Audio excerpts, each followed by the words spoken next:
अगर कांग्रेस विपक्ष के तौर पे असरदार नहीं रहती तो बल प्रयोग करने की सरकार को आवश्यकता नहीं पड़ती। आप देखें रायगढ़ में बल प्रयोग किया, आप देखें उदयपुर में बल प्रयोग किया, आप देखें परसोड़ी कला में अभी बल प्रयोग किया।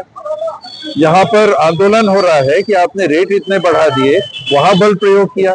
आपने यूथ कांग्रेस का प्रदर्शन चल रहा है, वहां बल प्रयोग किया। रायपुर राजधानी है, वहां से गुमटियों में जो लोग काम कर रहे हैं, अपनी जीविका चला रहे हैं, वहां आपने बल प्रयोग किया। तो बल का प्रयोग अगर आपको करना पड़ रहा है तो विपक्ष अगर सजग नहीं होता तो बल के प्रयोग की आवश्यकता नहीं। जिस तरीके से रह रहा है कि मैसेज उठता है कि सीएम बदलेंगे, क्या कहेंगे? ये उनका पार्टी का मामला है, हम लोग उसमें कुछ कहना उचित नहीं लगता है। ये उनके पार्टी का मामला है, वो जाने। लेकिन 2 साल में सरकार ने बेहद निराश किया। एसआईआर को लेकर क्या कहेगा? एसआईआर एक अनावश्यक प्रक्रिया है। एसआईआर में आप कर क्या रहे हो? निर्वाचन आयोग कह रहा है कि हम काम कर रहे हैं।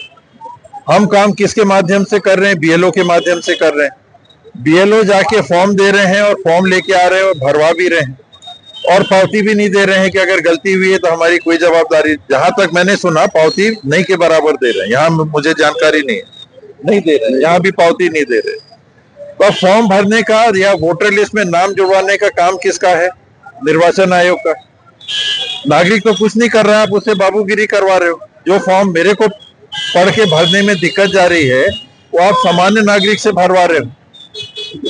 निर्वाचन आयोग अपना काम मतदाता को दे रहा है और फिर कह रहा है कि हम चाहेंगे तो जोड़ेंगे, नहीं तो नहीं जोड़ेंगे। आपने फॉर्म अलग गलत भर दिया तो आप भारत के नागरिक नहीं माने जाओगे, आप मतदान देने के योग्य नहीं माने जाओगे। तो अपना काम निर्वाचन आयोग को करना चाहिए था और ये लोगों को परेशान करने की कतई आवश्यकता है। प्रदेश में नक्सलवाद को लेकर क्या? नक्सलवाद की कार्रवाई जो सिलसिलेवार चालू हुई थी, अब वो अंतिम चरणों की तरफ बढ़ रही है और इसमें सफलता मिलती हुई दिख रही है। हम सब चाहेंगे कि नक्सलवाद छत्तीसगढ़ से समाप्त हो और सारे लोग, सारे छत्तीसगढ़ के नागरिक मुख्य धारा से जुड़े। कुत्तों को लेकर जो बात हो रही है कि शिक्षकों को और सरकारी अफसरों को कुत्ते की गणना करने के लिए बधियाकरण के लिए लगा दिया है। जी, आप देख लें डबल सरकार की सोच।